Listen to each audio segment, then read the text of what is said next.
Bonjour à tous, merci d'être avec nous. On poursuit donc cette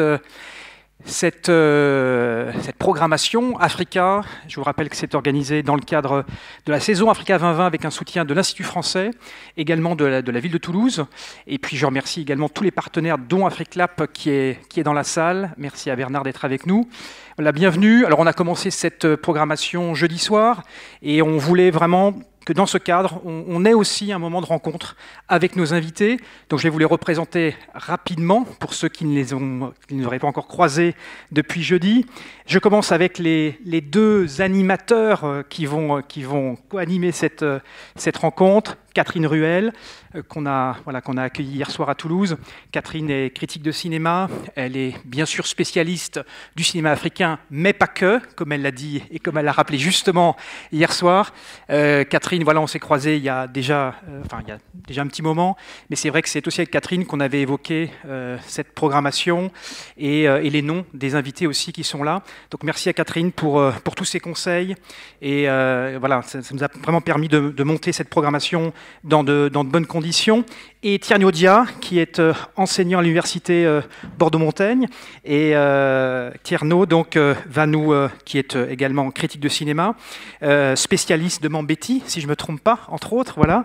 Donc Tierno va aussi participer à cette rencontre. Je le remercie Tierno parce qu'il est entre deux événements et il repartira rapidement après cette rencontre à Bordeaux. Diana, je vais commencer avec Diana, qu'on a accueillie hier soir. Diana qui est franco-sénégalaise et qui a présenté donc déjà plusieurs séances. On verra son dernier film des étoiles tout à l'heure, à 20h30. Newton Adwaka, qui nous vient du Nigeria. L'idée, je vous rappelle, c'était qu'on puisse croiser plusieurs cultures dans cette programmation, parce qu'évidemment, on parle de cinéma africain, mais on est d'accord, on parle plutôt des cinémas africains. Ça va être le sujet de cette table ronde. Et c'est vrai qu'on voulait avoir, avec Diana, une culture peut-être plus francophone, avec Newton, une culture plus anglophone, avec Sol de Carvalho, dont on parlera, parce qu'il ne sera pas avec nous, malheureusement, la semaine prochaine, mais il sera présent en vidéo. Avec Sol, donc c'est plus le Mozambique et la culture lusophone. Et puis, avec Raja Amari, à la fin du mois, on sera plus donc, dans la culture arabophone. Raja qui nous vient de Tunisie. Et donc Mohamed aussi, pour finir sur la Tunisie, puisque Mohamed est tunisien également, un grand ami de la Cinémathèque, on le disait hier, avec lequel aussi on travaille sur des projets de restauration de films, dont on parlera, je l'espère, dans quelques mois, le temps que les travaux puissent se faire. Et Mohamed, donc, qui est venu aussi nous présenter son film Ouaga, capitale du cinéma hier. C'était bien de rappeler cette histoire. Je pense que d'ailleurs ça peut être aussi un point d'entrée dans cette rencontre, c'est-à-dire la partie historique, bien sûr, comment est né ce cinéma et comment aussi il a grandi sur ce continent immense. Mohamed, d'ailleurs, partira aussi demain, il nous quitte pour aller à Perpignan présenter son dernier film, avec donc, dans le cadre de ce partenariat avec l'Institut Jean Vigo, puisque Raja également était à la Cité de Nice et à la scène nationale Lux Valence. C'est vrai qu'on aime aussi partager ce type de programmation avec d'autres partenaires. Donc l'idée aussi, c'est de faire voyager un peu nos invités. Voilà, je ne vais pas être plus long. Merci à Christiane Fiupou aussi d'être avec nous. Christiane a accepté de jouer le rôle d'interprète pour Newton. Merci beaucoup. Merci à tous nos invités qui sont là pendant plusieurs jours à Toulouse et j'espère que vous aurez le temps d'ici ce soir ou demain de pouvoir les rencontrer. Et merci à vous d'être là cet après-midi. Voilà, je crois que je n'ai rien oublié, donc on peut commencer. Catherine et Tierno, je vous laisse opérer. Alors, cher Tierno, je vais vous laisser opérer vous-même. On va commencer par raconter, c'est vrai, Franck a raison de remettre un peu les pendules à l'heure et de savoir où on en est dans le cinéma africain. C'est ce qu'on doit faire aujourd'hui avec eux, qui sont un peu les nouvelles, entre guillemets, générations. Pas tout à fait les nouvelles, mais pas vraiment les anciennes non plus. Mais Mohamed a côtoyé comme moi et comme toi, enfin plus nous deux d'ailleurs que toi, les anciennes générations. Et ce film Ouaga qu'on a vu hier, et comme le film sur Tahar Sheria, sont des témoignages de ce qu'a été l'histoire du cinéma sur le continent africain. Alors, si ça ne te dérange pas, Tierno, j'aimerais bien que Mohamed en fait, nous raconte un peu la naissance de cette passion cinéma, puisqu'en Tunisie, c'est un peu particulier. La Tunisie avait des circuits de cinéma amateurs. C'est un grand pays de cinéma depuis les années 20. On tourne des films en Tunisie, donc c'est quelque chose un peu comme l'Égypte, un peu particulier. Alors que dans les autres pays africains, à part les opérateurs Lumière qui sont passés éventuellement quelque part, mais très peu, on date les naissances des cinémas d'Afrique aux années 50. Avec d'ailleurs un cinéaste qui est un peu disparu, Moumouni, je crois, Moumani, ou je ne sais plus comment il s'appelle. C'est un cinéaste soudanais, je crois. Donc on ne connaît pas les films. Gabara? Non, je ne sais pas, je l'ai sur mon truc, mais bon, c'est pas grave. L'effet Covid est passé par là. J'ai oublié son nom. Moumouni, je crois qu'il s'appelle Moumani, un truc comme ça. Bon, enfin bref, ça va me revenir. Oui, non, pas sénégalais, africain. Oui. Bon, bref, c'est pas grave. De toute façon, c'est anecdotique, puisque ce monsieur, malheureusement, ses films, on ne peut plus les trouver. Donc les seuls films qu'on trouve les plus récents, c'est les films zaïrois, en fait. Enfin, ça ne s'appelait pas Zaïre non plus à l'époque. Mais c'est ces films-là qui sont peut-être les plus anciens avant le cinéma sénégalais. Toi, tu as suivi tout ça, comme moi, en étant à la fois dans et dehors du cinéma, parce que tu fais à la fois des festivals, tu étais très proche de Tahar Sheria, qui est le fondateur des Journées cinématographiques de Carthage, qui est donc le premier festival panafricain qui a eu lieu sur le continent africain en 1966, suivi immédiatement quelques années après par le festival de Ouaga, qui l'a en grande partie inspiré. Donc tu as vu l'évolution du cinéma à la fois en Tunisie, dans et dehors, puisque tu es à la fois cinéaste. Tu as fait partie des fédérations de cinéma amateur, tu animes des festivals toi-même à Argla, à Sousse, etc., dans le patrimoine et dans le cinéma moderne. Et puis tu es le témoin, je veux dire, un des grands témoins, encore vivant comme moi, de ce qui fut les débuts du cinéma sur le continent. Alors j'aimerais que tu nous poses un peu la façon dont toi tu vois cette histoire de cinéma, qui est quand même longue maintenant, hein, un peu trop longue pour être racontée en 5 minutes. Ah, tu vois, je ne sais pas le faire. Il faut le monter vers le haut. Je l'ai déjà dit, hein, mais... Non, merci d'être là. Merci à la Cinémathèque de Toulouse qui m'a donné cette possibilité de présenter ce film, Ouaga, capitale du cinéma, qui est un peu un film maudit parce que après sa présentation officielle en 2000 au Festival de Venise,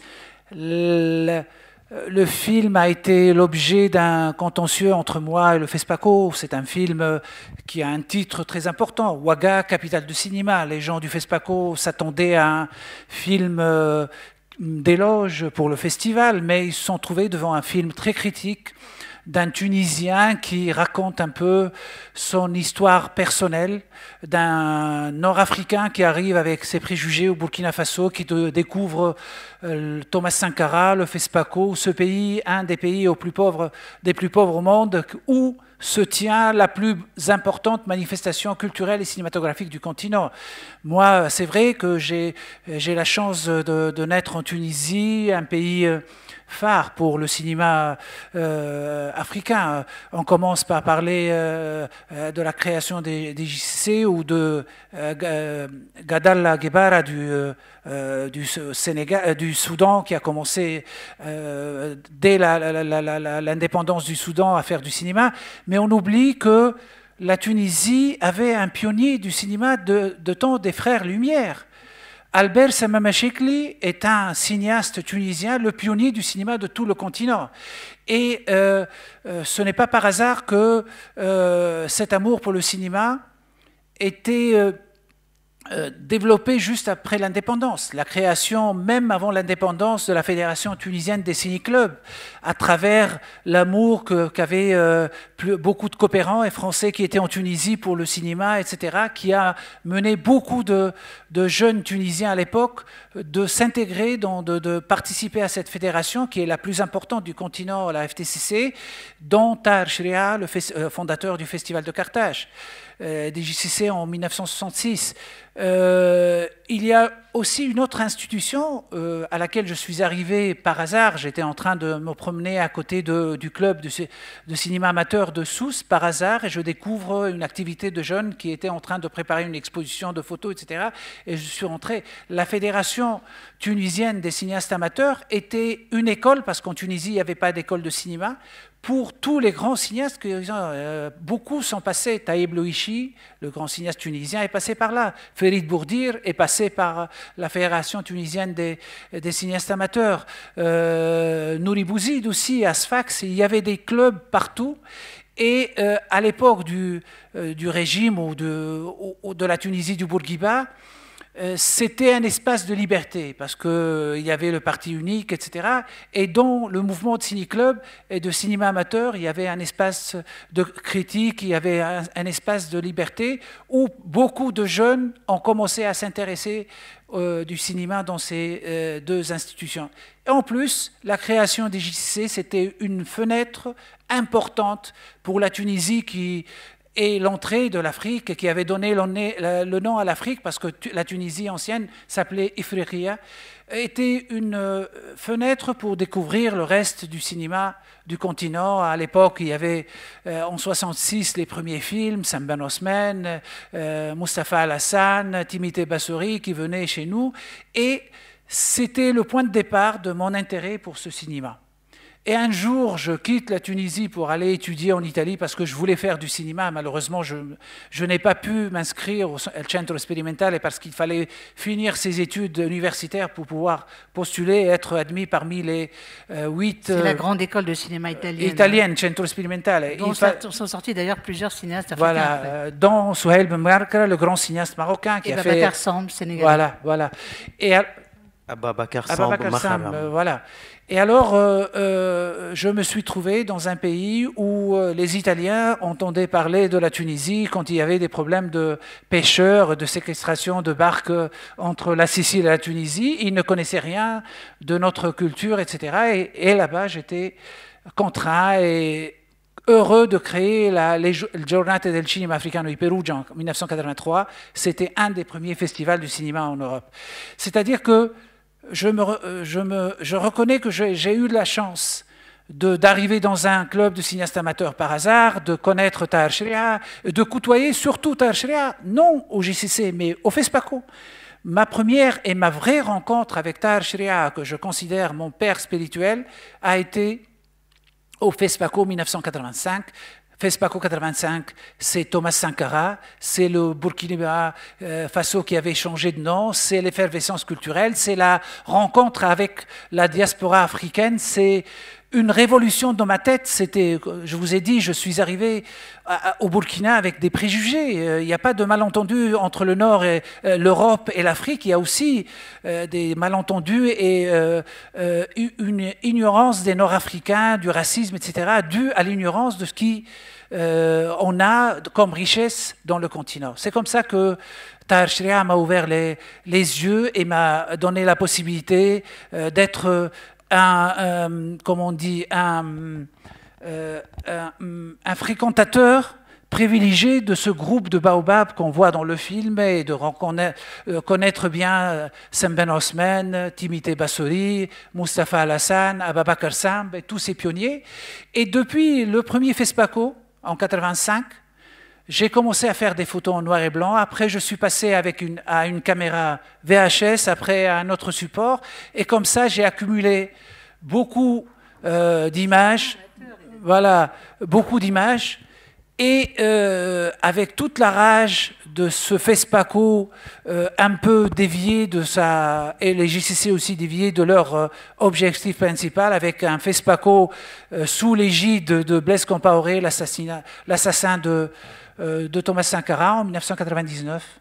J'ai pris la caméra et je suis allé faire le film que vous avez vu hier comme devoir de mémoire, parce que je sentais le devoir de raconter cette situation de privilégié qui a pu rencontrer Ola Balogun et le reste des cinéastes du continent. Alors si tu veux bien, Tierno va nous faire le lien quand même entre 66 et 99, parce qu'il y a quand même un grand gap là, que tu as vécu de ton côté en étant en Italie beaucoup avec des festivals effectivement de cinéma africain, et puis après à Sousse et à Ergla où tu fais des festivals.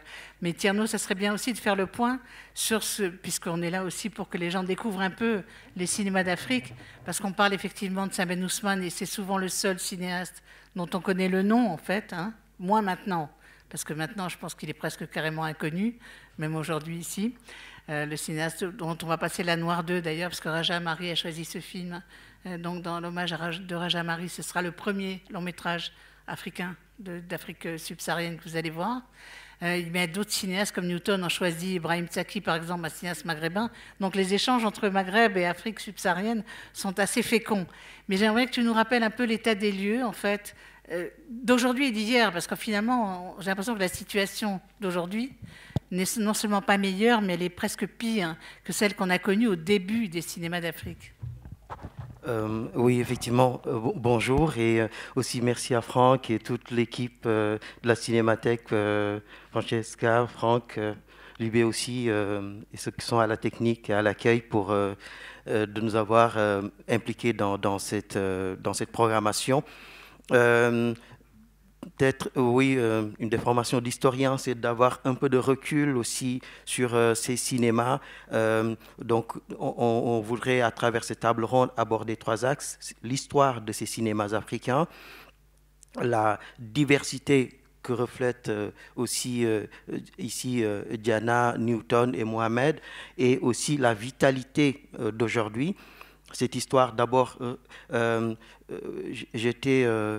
l'UNESCO a lancé une étude pour faire un panorama des cinémas africains.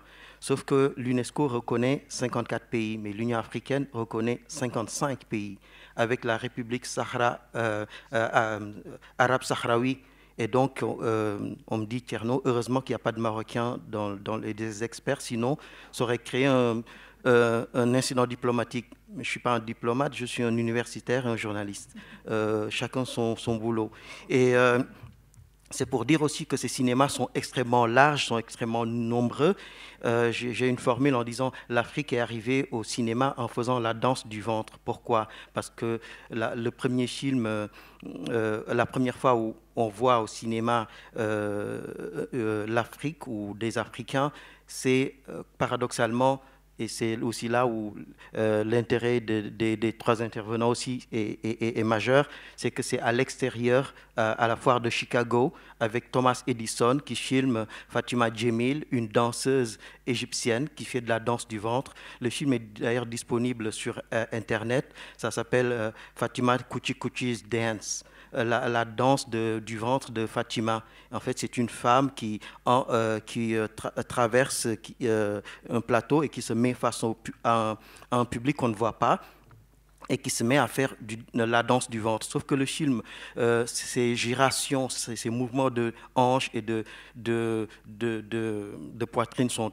à l'époque 1893, tellement dans l'Amérique encore très prude que les censeurs, et en fait beaucoup d'historiens se trompent, mais on oublie plutôt ce film, et ce film a été censuré. Il y a eu des bandes blanches qui ont été mises sur sa poitrine et au niveau de ses hanches pour cacher son corps. Donc l'Afrique arrive au cinéma par le corps d'une femme qui aussitôt excite les hommes, parce que c'est souvent les hommes qui malheureusement n'ont pas l'esprit très ouvert. Et donc il y a eu à l'époque, c'est ce qu'on appelle les kinescope parlors, où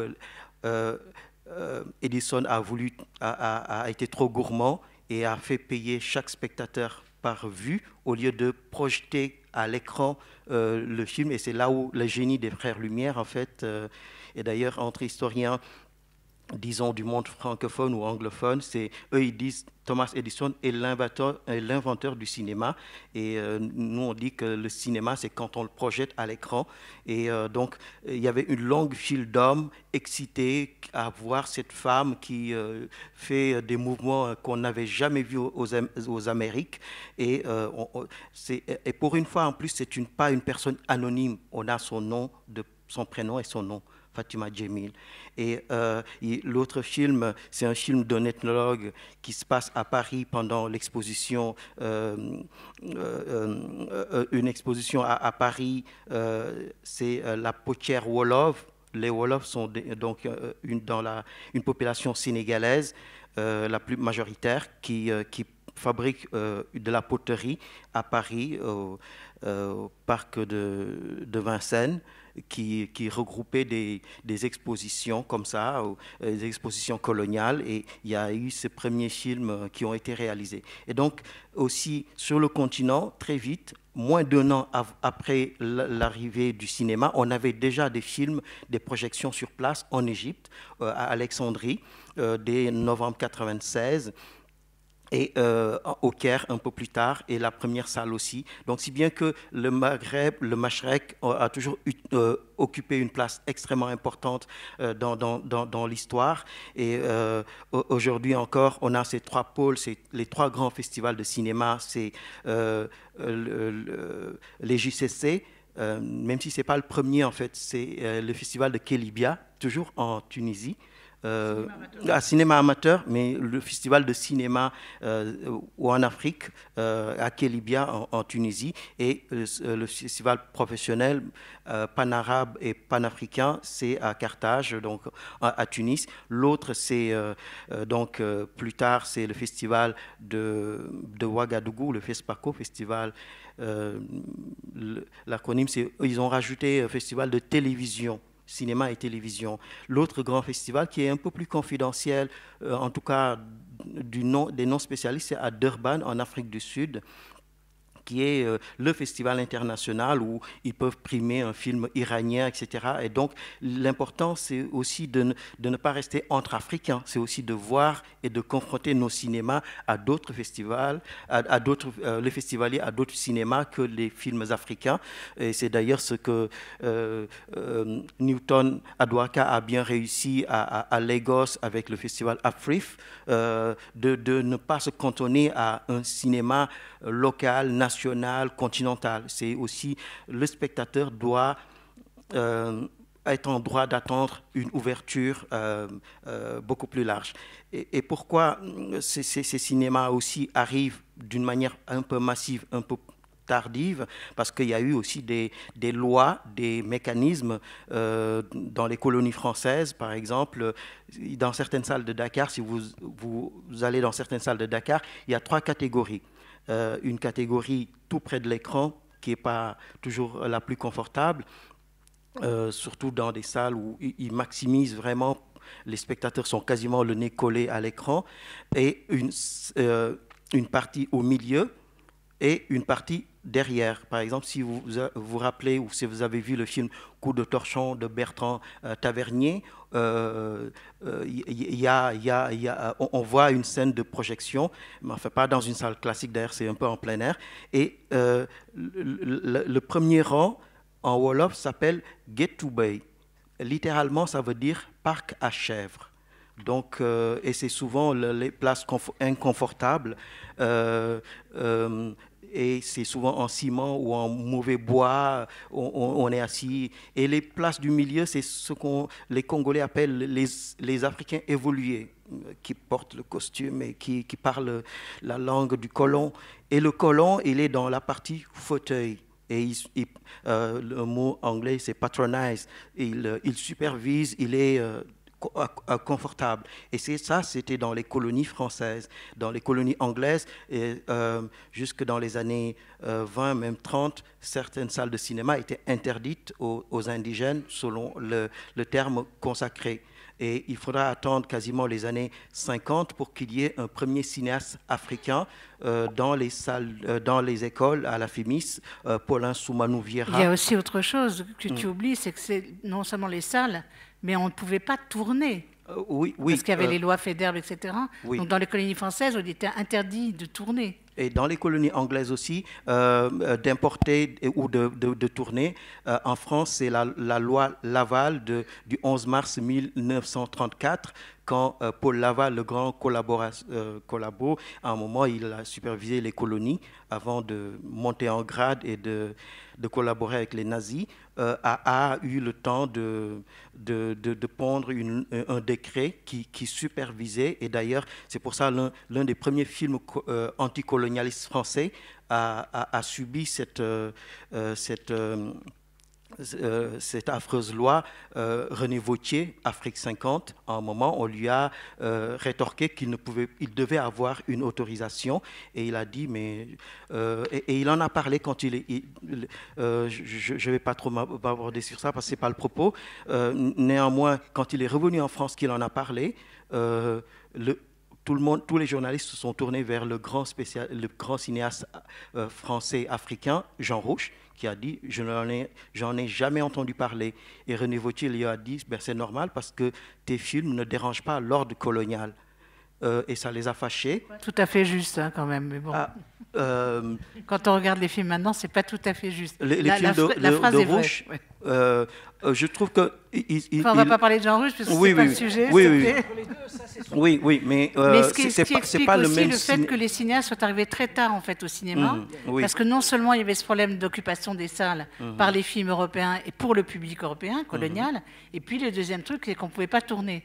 Donc c'est pour ça que les cinéastes, quand ils sont arrivés, comme tu disais, comme Paulin Vieira est arrivé dans les années 50 à l'IDEC, c'était les premiers cinéastes à être formés, dans les autres écoles aussi d'ailleurs, en Belgique ou aux États-Unis, etc. Mais à cause des lois françaises en fait. Oui, c'est des lois. Et puis de la colonisation. Oui. Parce qu'on parlait tout à l'heure, Franck soulignait l'espace lusophone. Les Mozambicains et les Angolais ont quand même été colonisés jusque dans les années 75. Oui, absolument. Parce l'apartheid jusqu'en 94. Donc il y a quand même des pesanteurs politiques qui ont fait que ces cinémas, entre guillemets, n'avaient pas les conditions pour s'épanouir, tout simplement.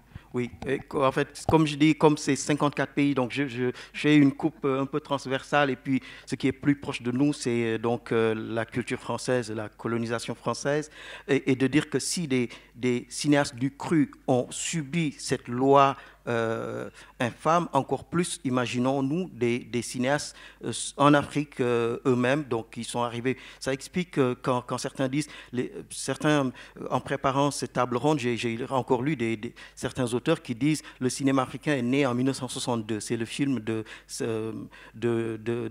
Ousmane Sembène, Borom Saret, qui est d'ailleurs sorti en 63. Mais bon, c'est pas. Il y a eu des films avant en Afrique du Sud, etc. Donc voilà, pour aller très très vite. Oui, 1922, Zora, et puis en 1924, Aïn El Ghazel, l'œil de gazelle de Albert Samama Chikli, qui était un opérateur lumière. Donc, et aussi, très tôt aussi, on a Fatma Rochdi, des femmes. Les femmes étaient très investies, en particulier en Égypte. C'était des productrices, des actrices productrices. Et d'ailleurs, on retrouve cette culture au Nigeria, avec comme Chioma Oudé, dans le cinéma nigérian aussi, les femmes productrices sont très importantes dans cette industrie. Et donc, voilà, pour aller très, très vite. Enfin, je développe... L'histoire du cinéma, cinéma d'Afrique. Oui, je fais un panorama assez rapide. Tout à l'heure, je pense que quand tu as dit Moumouni, parce que Moumouni, c'est un nom du Niger, comme j'enseigne à la fac de cinéma de Niger. Mais en fait, je pense que c'est le film Mouramani de Mamadou Touré de 1955, qui est un des premiers films négro-africains tourné. Donc c'est pour ça qu'un peu, voilà, c'est un des premiers films. Certains disent c'est le premier, mais on cherche toujours le premier. Bon, c'est pas ça qui est intéressant, c'est de dire qu'il y a eu aussi des générations spontanées, des gens qui ont essayé des films, des noms.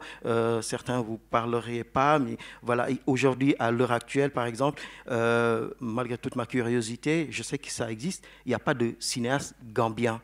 Le premier film du Rwanda, fait par un Rwandais du cru qui reconnu comme professionnel, c'est Grey Matter, Matière grise de Kivuruhoro Rosa, qui date de 2013.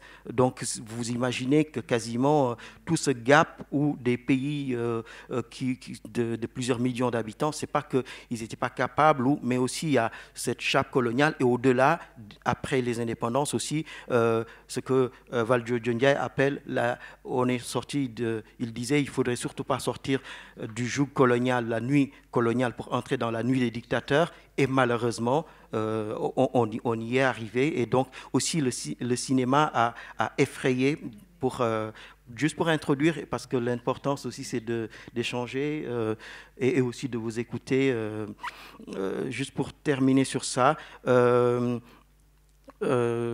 coup j'ai perdu le fil de mon pensée, mais bon, c'est de dire que voilà, ces cinémas-là sont dynamiques malgré tout, qu'il y a des festivals tout le temps. Actuellement, il y a un festival, le grand festival de cinéma documentaire en Afrique du Sud, Encounters, qui est professionnalisant, avec FIPADOC aussi au Maroc. Et vraiment, ces festivals ne se contentent pas seulement de projeter des films, mais c'est aussi de susciter la discussion et aussi de former des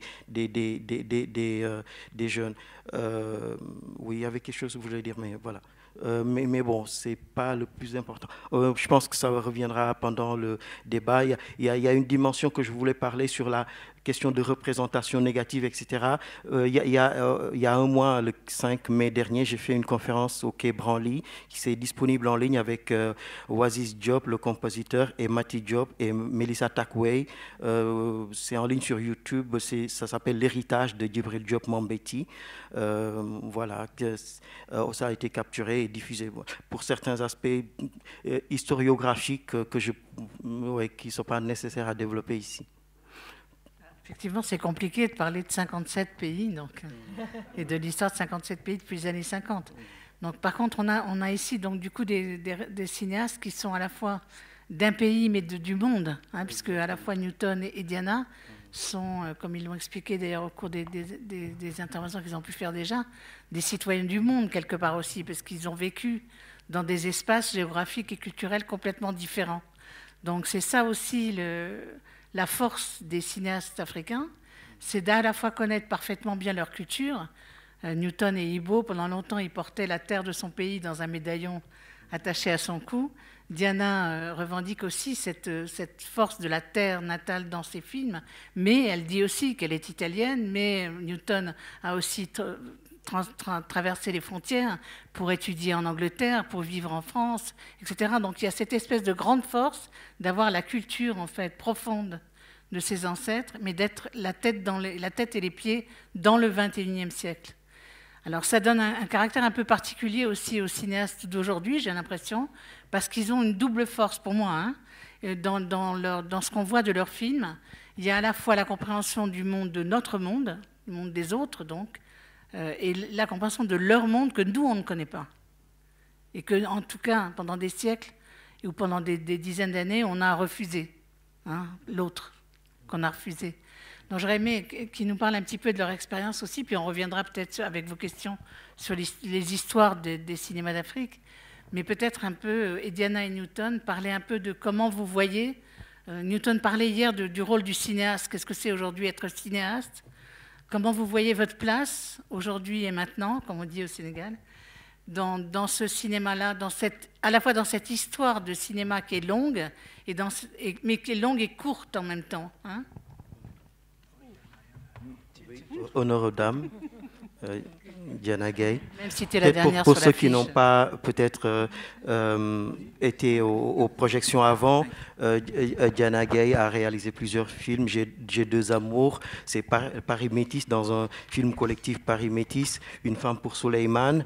Elle a fait aussi un film qu'on a vu tout à l'heure, Deweneti, en 2008-2009, qui a été nominé au César, qui a ouvert la voie aussi. Il y a quasiment 10 ans après, il y a eu deux réalisatrices aussi métisses franco-sénégalaises qui ont eu le César du meilleur court-métrage. Il s'agit de Alice Diop et de Maïmouna Doucouré. Donc voilà, c'est aussi des pionnières qui ont ouvert la voie pour... Qui ont donné des images à voir et des façons de faire. Et son premier long métrage tourné entre les États-Unis, Dakar, l'Italie, Des étoiles. Pas ce soir. Pionnière, il ne faut pas exagérer. Pour ma part, et puis sur le film, on parlait du Sénégal, moi je parlerais de Safi Faye, par exemple. En tant que diaspora. Il y en a beaucoup. Il y en a eu beaucoup avant moi qui ont ouvert la voie. It's been polite. It's been very nice to me. Il est poli. Non, pour revenir sur ce que tu ouvrais, Catherine, et ce que je disais tout à l'heure à l'issue de la projection des Wenetti et d'un transport en commun, que je répète souvent volontiers, c'est que je viens d'un pays qui n'existe pas. Effectivement, je suis née à Paris, d'un père sénégalais, d'une mère métisse malienne, italienne, elle-même grandie en Europe, mon père au Sénégal. J'ai choisi de faire du cinéma très tôt. Et l'idée de filmer a justement été pour moi un endroit de conquête, quoi. De conquête, pas forcément identitaire. Et puis surtout, j'aime à le répéter aussi, c'est une immense richesse que ce métissage dont je suis issue, et que donc c'est pas nécessairement un endroit de quête identitaire, quoi, je veux dire. Mais il n'empêche que je n'ai jamais vécu au Sénégal, je n'ai pas grandi au Sénégal, j'y vais depuis que j'ai 6-7 ans, mais j'y allais à raison de vacances scolaires, familiales, donc le cinéma a été aussi pour moi un endroit d'émancipation à cet endroit par rapport à ma famille, à mes parents, dans une ville aussi comme Dakar, hein, qui était pas forcément évidente à appréhender. Aussi d'un point de vue linguistique, enfin, plein de problématiques se posaient. Je suis bilingue italien, ça ne se voit pas comme ça, mais le Wolof, c'est une langue que j'ai eu beaucoup de mal à appréhender, qui n'était pas la langue qui était parlée chez moi, par exemple, par souci d'intégration aussi. Mon père est arrivé en France au début des années 70.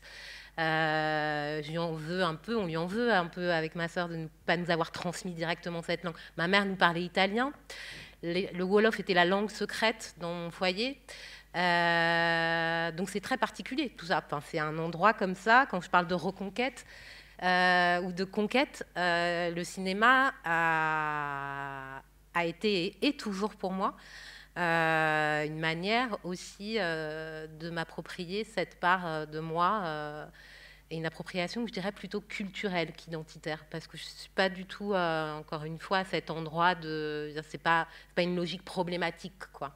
Et en témoignent mes films d'ailleurs, qui, même si ils ont une forme parfois très ludique, comme des contes, la comédie musicale aussi, qui sont comme ça des parenthèses enchantées, travaillent quand même des lames de fond à la fois politiques, géographiques, sociologiques importantes, qui évidemment me traversent. Je ne sais plus quelle était, je suis un peu longue. Et donc voilà, effectivement me placer, et à l'image de Des Étoiles qui sera projetée ce soir et qui ouvre réellement voilà, ces 3 fenêtres qui renvoient aussi à une histoire, à cette vieille triangulaire de la traite coloniale aussi. Le film Des Étoiles se passe entre Dakar, Turin et New York, et donc entre Afrique, Europe et États-Unis.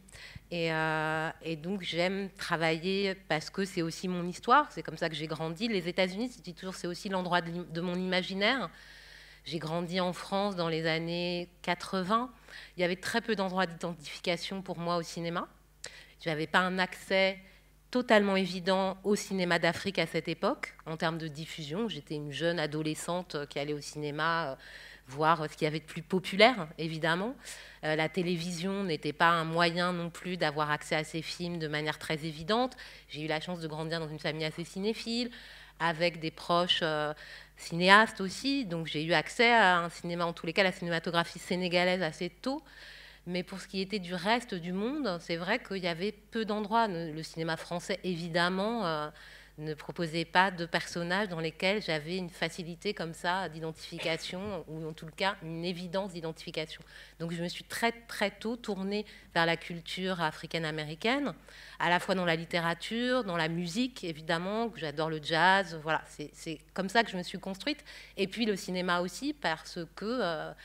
voilà, c'est encore une autre histoire, mais c'est vrai que c'est un cinéma qui m'a énormément nourrie, de Spike Lee, qui était très contemporain à ma génération, après à d'autres cinéastes comme Charles Burnett, comme Haile Gerima, tout le mouvement de Los Angeles, de UCLA. Et c'est vrai que ça a été une cinématographie qui m'a aussi extrêmement nourrie pendant mon adolescence, qui est évidemment un endroit de construction et un moment assez fort. Voilà, donc mon histoire ensuite avec les cinémas d'Afrique, elle s'est construite en faisant quoi, beaucoup. Et après, en étudiant le cinéma aussi, que j'ai étudié à Paris, en allant traîner à la Cinémathèque Afrique à Paris, où j'allais visionner des films. C'est un pan comme ça des cinémas que j'ai découvert assez tardivement, les cinémas du continent, enfin assez tardivement, en tout cas pleinement, quoi. Parce que comme on a dit, c'est 54 États, 55, et qu'on avait un accès, une toute petite fenêtre d'accès à ces cinémas, les cinémas d'Afrique du Nord, beaucoup plus diffusés, en tous les cas dans ma jeunesse, mon adolescence, je me souviens des lacs d'Aramina, etc. Il y avait comme ça un accès plus... Et puis des films qui étaient aussi évidemment montrés à Cannes, parce que Cannes était aussi une fenêtre, alors j'y allais pas enfant évidemment, mais en tous les cas, c'est les films qui arrivaient sur un festival comme Cannes étaient ensuite beaucoup plus facilement diffusés, mais il y en avait très peu, quoi. Donc ça a été un chemin quand même de construction jusqu'à aujourd'hui où je m'attelle depuis 2 ans à un exercice de programmation extrêmement passionnant, à constituer un cycle des cinémas d'Afrique qui est aussi dans le cadre de cette saison Africa 2020 qui s'appelle Tigritude, qui est un projet, une espèce d'anthologie subjective à laquelle j'ai réfléchi depuis de nombreuses années avec une amie cinéaste, Valérie Ozouf, et qui retracera comme ça une chronologie des cinémas d'Afrique de 1956, indépendance du Soudan, jusqu'à aujourd'hui, et qui sera présentée début 2022 à Paris, puis en itinérance un peu partout et largement sur le continent, parce qu'il me semble aussi extrêmement important que la cinématographie, les cinématographies d'Afrique soient diffusées à leur premier public, quoi, sur le continent. Voilà.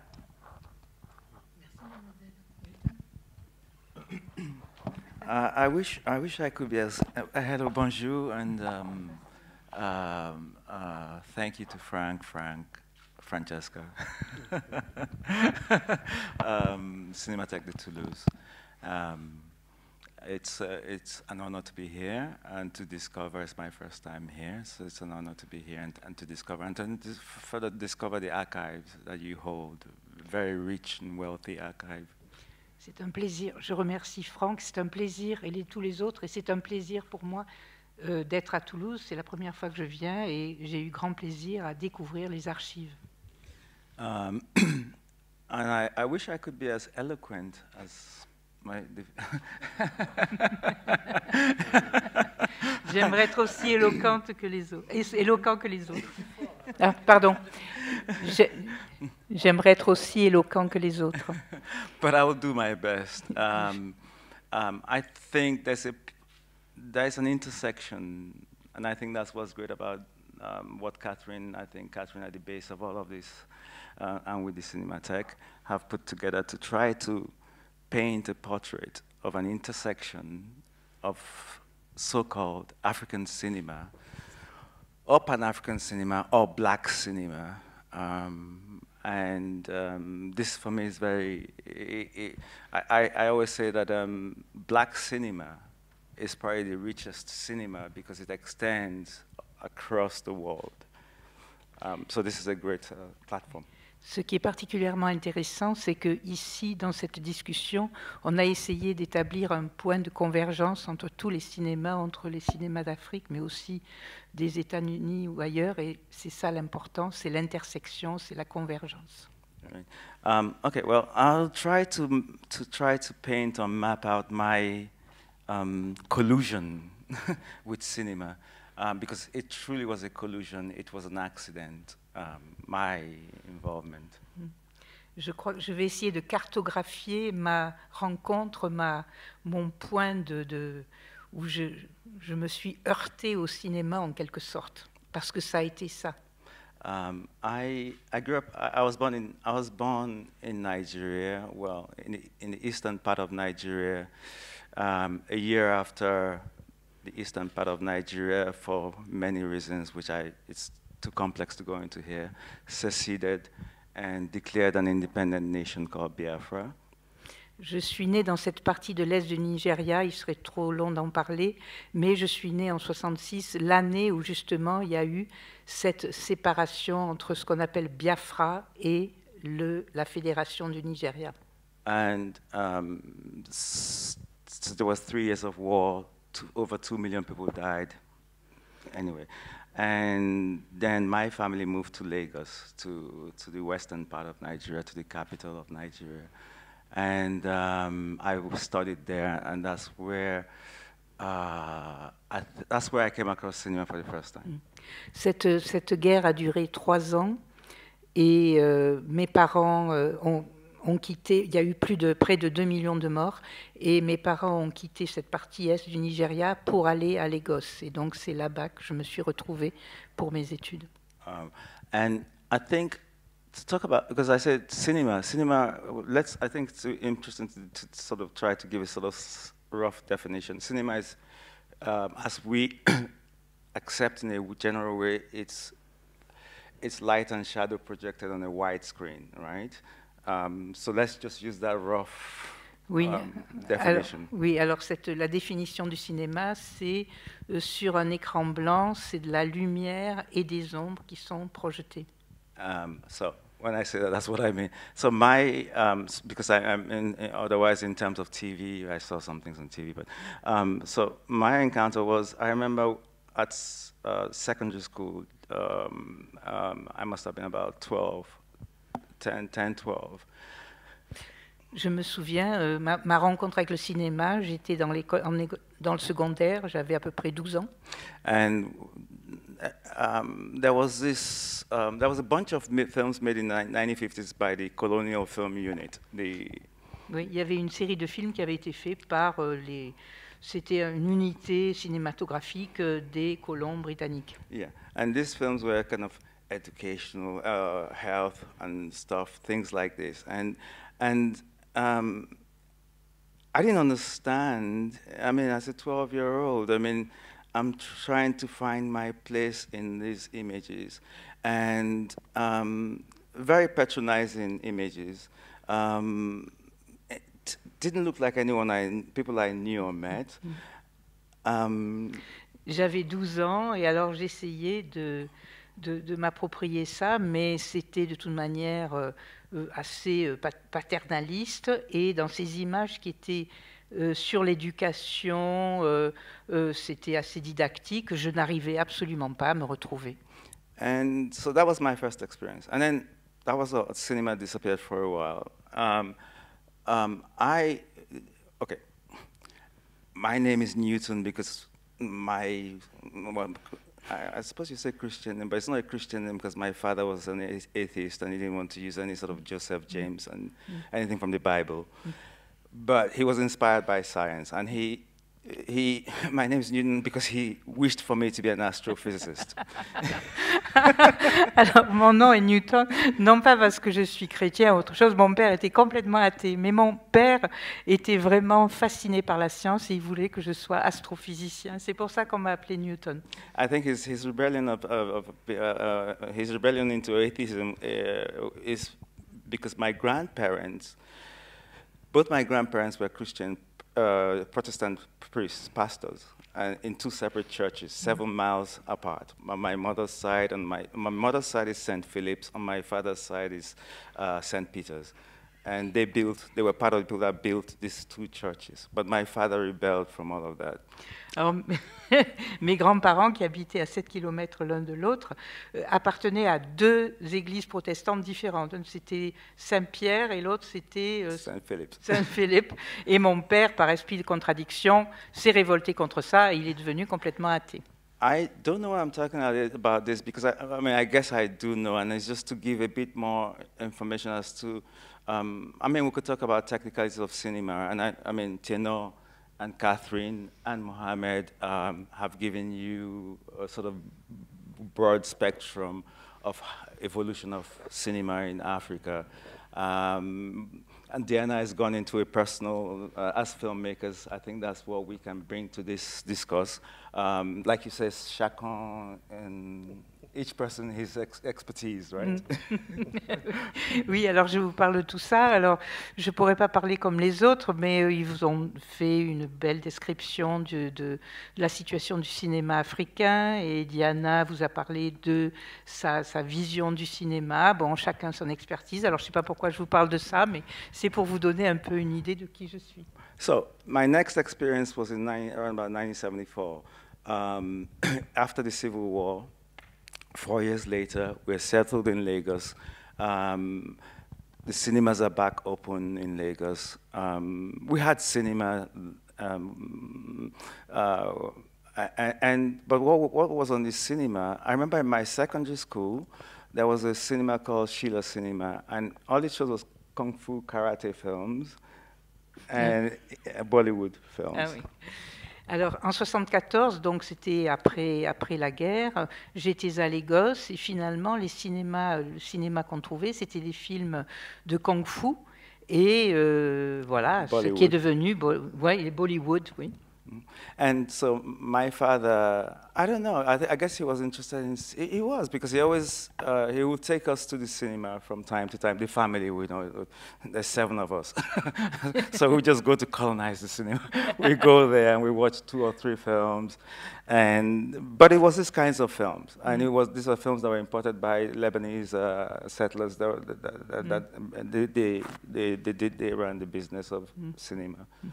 Oui, et alors j'allais au cinéma avec mes parents, avec ma famille, on était 7 enfants, et alors toute la famille allait au cinéma. No, 7 in total, we were 5 kids and 2. Ah oui, ah bon, d'accord.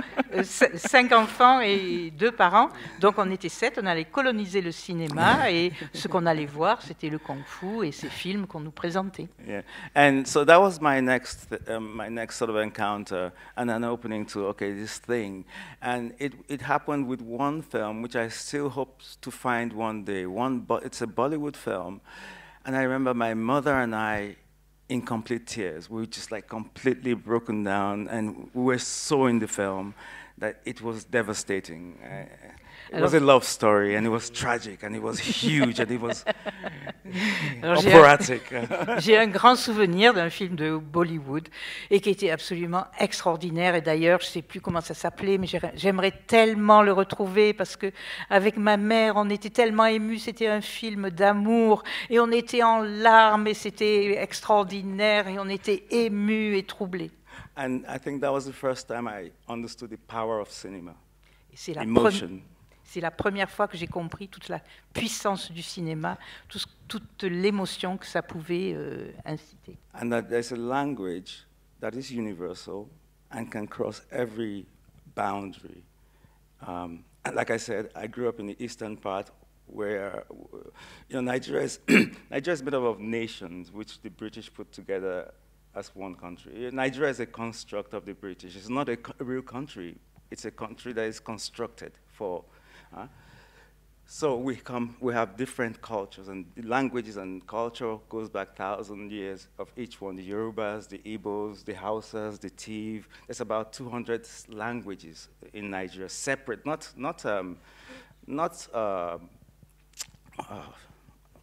what's not a language, but yeah, I know. Dialect, not a dialect. So not like. I was going to say not like French, because the French I still contend that is a dialect of Latin and amalgamation of. But separate languages, at least 150, 200. And with those languages come with an understanding, a thinking of hundreds and hundreds of years of evolution of thoughts and ideas and perception. Et ce qui est extraordinaire, c'est quand je voyais ce film, c'est que finalement, je voyais ce film et que ça dépassait les frontières. Il n'y avait plus de frontières. Or, le Nigeria, c'est un pays, c'est une construction. Ça n'a jamais existé comme ça. C'est les Anglais qui l'ont construit. Il y a des pays, alors des langues. Il y a plus de 200 langues, pas des dialectes. Je ne trouvais pas le mot. Pas des dialectes, non, des langues. Alors, il y a les Yoruba, il y a les Igbo, il y a les Hausa, et alors c'est très difficile de se comprendre. Et là, grâce au cinéma, grâce à la magie du cinéma, on pouvait dépasser toutes ces frontières linguistiques et autres. And so, I know some of these things I'm saying as like in retrospect, intellectually thinking about my process. But I know, because of my own self-analysis and what it's things I question, I know that now I can articulate my journey better. And I think that's what touched me about cinema. But not to make films, because that was not in my picture. I mean, there was Ola Balogun, there was Jabadu, there was Eddie Uboma, Nigerian filmmakers making films, and people like Balogun traveled, Uboma traveled, their films traveled, they went to FESPACO. Sorry. Oui, non. Donc, alors c'est facile. Maintenant, quand j'y réfléchis rétrospectivement, je me rends tout à fait compte du parcours, de tout ce que j'ai parcouru.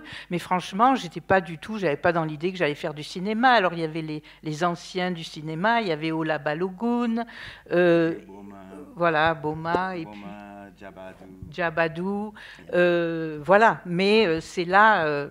Voilà, je n'avais pas vraiment l'intention d'être cinéaste. And these guys made films in the 70s and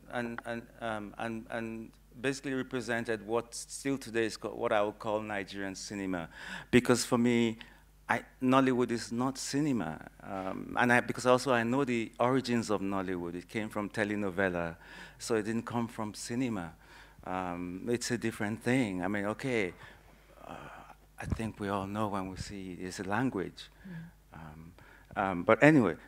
Oui, donc ce cinéma, en fait, le cinéma vraiment nigérian, c'était ces cinéastes dont j'ai parlé, mais pas vraiment Bollywood, parce que Bollywood... Nollywood. Nollywood, non, c'est pas... Nollywood, c'est une contraction de Nigeria, oui. Hollywood. Voilà. Yeah. Mais on sait très bien que ça vient des émissions télévisées. Des telenovelas. Oui, That's the origin. Latino, en fait. Yeah. But people like Ola Balogun were people, I think Ola Balogun went to IDEC, I think. It was IDEC. Ola Balogun. Fémis, yes. So this were the 70s movement, first sort of like were identified in the early 70s as filmmakers. We're being trained as filmmakers. Oui, et des gens comme Ola Balogun qui ont fait l'IDEC, c'est-à-dire le FEMIS maintenant, en fait, ils sont venus en Europe et ils ont été formés par les Européens. So they introduced us. So in the 70s, so we went to this Bollywood and Kung Fu and karate movies, but then every once in a while, the National Theatre, which we had at the time, it's still there. The building is there, but anyway. Ola Balogun, we'll see Ola Balogun films, we'll see Jabadou's films, so we'll see these films. Il y avait à l'époque à Lagos le National Theatre, bon maintenant c'est un peu en décrépitude, mais c'est là-bas que passaient les films de Ola Balogun et des autres. Yeah. And again, my father will take us, and again we will experience a different thing. Et c'est là que mon père nous amenait. But in my father's head, it was like, okay, astrophysicist. Okay, if not that, my love, which was to be a sort of inventor, I was electronic engineering, to study, to be an inventor, just to invent things. It was just a creative streak that Mon père voulait que je sois astrophysicien et moi je voulais devenir inventeur. Voilà, c'était ça, je voulais inventer. And then I had this thing. I flirted with music at school. We had a school band, and it was a cry of creativity to create something. I'm a terrible musician. I love music, but I'm glad we made some music recordings at school, but I'm proper recordings. But I'm glad it probably doesn't exist, and I hope it doesn't exist. I hope it's completely. We're terrible. Alors, je voulais absolument créer, absolument inventer, et j'étais dans un groupe de musique quand j'étais à l'école, mais oh là là, c'était tellement mauvais que j'espère que ça a disparu, qu'on ne pourra jamais retrouver ça parce que je suis un horrible musicien. If you find a copy, burn it. Si vous trouvez une copie, vous brûlez. Don't listen. N'écoutez pas. Then okay, let me fast forward a bit because it's that then I went to London. Then from 1975, 70 after the war, we had 10 years of almost roughly 6 years of calm before the first violent military dictatorship happened. Oui. Alors là, c'est les années 74-75, et puis il y a eu un moment après la guerre civile, et puis après il y a une petite accalmie, et puis après on a commencé à avoir des dictatures qui se sont succédées, violentes l'une après l'autre. Which led to one after the other, another military dictatorship, and it was about 5-6 of them. Il y avait à peu into près the 80s, into the late 80s, 90s. Oui. Yeah. Et après il y a eu dictature après dictature jusqu'à la fin des années 90. And I left Nigeria in 1985 to go to England because I was in university studying electronic engineering, and the university was occupied by the military. It was shut down. The fabric of society was completely a mess. Cinema died. All the cinemas were closed. People were watching TV, watching telenovela, and that's how Nollywood came about. And that's because it started with videotapes, selling videotapes of. So that's that. But me, I left in 85. Alors j'étais à l'époque, en 85, j'étais à Lagos et j'étais en train d'étudier à l'université pour être ingénieur dans l'électricité. Et puis les universités ont fermé à cause des dictatures et plus rien ne marchait, il n'y avait plus de cinéma et tout ce que les gens voyaient, c'était ces novellas à la télévision, et c'est de là qu'est né finalement Nollywood. Yeah. So when I got to England, I was free. I was an 18-year-old, 19-year-old. Parents were not on my back anymore. I had to ask myself serious questions. I really didn't want to. I had to think. And then I came across a friend asked me to come with him to something to prepare for film school. Et alors là, je suis partie à Londres, j'avais plus les parents sur le dos, j'avais 18 ans, j'étais libre. Et puis là, un ami m'a suggéré de venir dans cette école de Accompany cinéma. him, yeah. Oui. I said for the prepare, and he eventually. I sat through the interview, the whole introduction, and I suddenly found, wow, it's this thing. It's like, again, it's art. It's science. It's cinema. Cinema first of all is a bastard art because it's a combination of all the first six arts. Then it's science and art fused together, and it just made so much sense to me. Et alors j'ai accompagné cet ami, j'ai passé l'interview pour cette école de cinéma, et ça a été vraiment le déclic parce que c'était à la fois la science, c'était artistique, et donc c'était la fusion de ce qui était technique, artistique, qui était le cinéma. And so I did the prepare, and I went to film school, and I spent 4 years in intense study to understand this thing. I wanted to know everything about it. I wanted to know everything. Et alors j'ai passé 4 ans dans cette école et j'étais avide de savoir, de connaître. Je voulais tout savoir sur le cinéma. I was lucky. I went. My film school used to be called the London International Film School. It went back to its old name. It's the oldest film school in the UK, in England, and it's gone back to its old name, which is London Film School. And there, the international is very important because there I met people from all over the world, all cultures, Scandinavia. I was introduced every cinema. We had people from everywhere. So each person, my curiosity, like, what's cinema like in Georgia? What's cinema like in Scandinavia? What, in Sweden? What's Swedish cinema? What's Maghrebian cinema?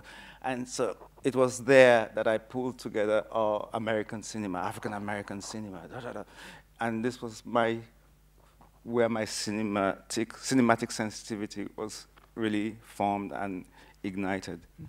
Et alors cette école de cinéma, qui est la plus ancienne en Angleterre, s'appelait International School, c'était l'école internationale. Maintenant c'est revenu l'école de film de Londres. Mais à l'époque, ce qui était extraordinaire, c'est qu'il y avait vraiment rencontré des gens mais de tous les pays, et puis surtout on voyait des films de tous les pays. Alors je m'intéressais aux films qu'on faisait en Géorgie, puis ensuite en Scandinavie, et puis ici et là, c'est-à-dire que j'étais avide de connaître tout, et c'est là que j'ai découvert tous les cinémas du monde.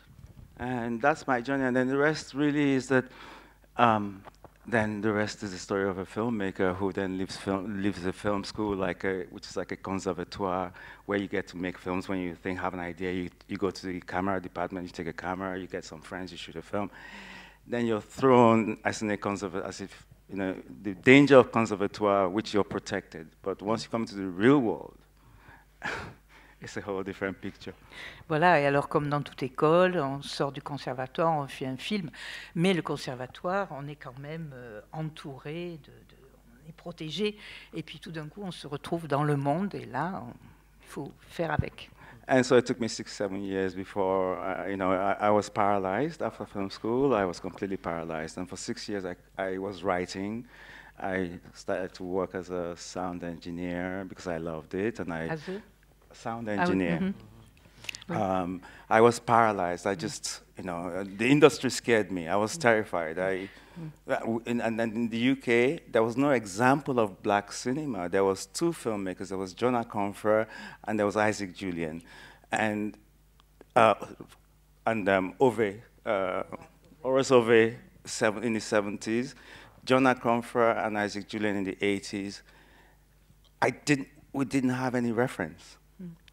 Oui, et alors j'étais, pendant les 6 ans qu'on suivit, mais j'étais absolument paralysée. Et j'étais, là je me suis intéressée, j'étais ingénieure du son, et puis j'ai écrit. Mais le problème, c'est que je n'avais pas de modèle auquel me référer, parce qu'en Angleterre, il y avait Omfra, et puis les autres... John Aconfer, Isaac Julien. Oui. Horacio Ove dans les années 70, oui. John, en fait, c'est surtout qui proviennent des cinéastes britanniques qui proviennent des anciennes colonies, Barbade, Saint-Lucie. John Aconfer aussi est d'origine ghanéenne, oui. Né au Ghana, mais qui est venu très jeune. Et ça fait le lien aussi pour ce que je n'ai pas fait avant qu'on passe la parole à Newton Adwaka, Isaac Newton. Oh, maybe, sorry, I forgot the other part. Either Isaac Newton or oh God, the Black Panther Newton. Oui, il y a aussi un Newton dans les Black Panthers. C'est aussi faire le lien. Bon, la présentation que je n'ai pas faite, c'est justement quand il sort de l'école du LIFS, London International Film School, c'est aussi de faire son premier court-métrage, On the Edge, qui se traduit à la marge, un couple de Nigérians qui vit aux marges de la société nigériane, et aussi son premier film, Rage, sur un jeune enfant métis. Ils sont, je pense que tous nos 3 cinéastes sont très modestes et polis, donc je me permettrai d'écorcher leur modestie. En fait, Newton Adwaka est le premier cinéaste noir britannique à faire un film qui va être diffusé dans toute l'Angleterre avec Rage, avec un enfant métis qui s'interroge sur son identité. À un moment, il y a une scène où il dit à sa mère « Who am I? Qui suis-je? Est-ce que je suis noir? Est-ce que je suis blanc ?» Et il lui dit « Both. Tu es à la fois noir et blanc.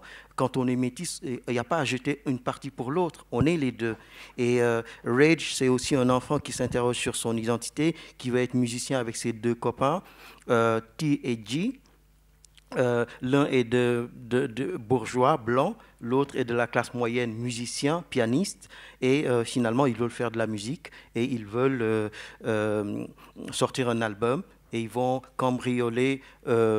s'auto-cambrioler la famille de T, qui est le bourgeois blanc, C'est tout c'est un film à voir, vraiment très très dense et qui a été mal distribué aussi, malheureusement, malgré le fait que ce soit un film très diffusé.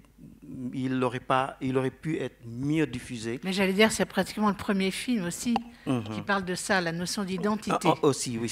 Dans nos sociétés aussi. Exactement. Parce que c'est un gros problème aussi aujourd'hui, on le voit bien, de où est-ce qu'on se situe, qui on est. Oui. Et dans le film de Newton, il y a même, c'est très douloureux, hein, le métis, le jeune métis, c'est très douloureux. Oui. Il attaque sa mère qui lui dit, mais moi j'ai aimé ton père, on n'a pas pensé, on n'a pas réfléchi, on a fait un enfant.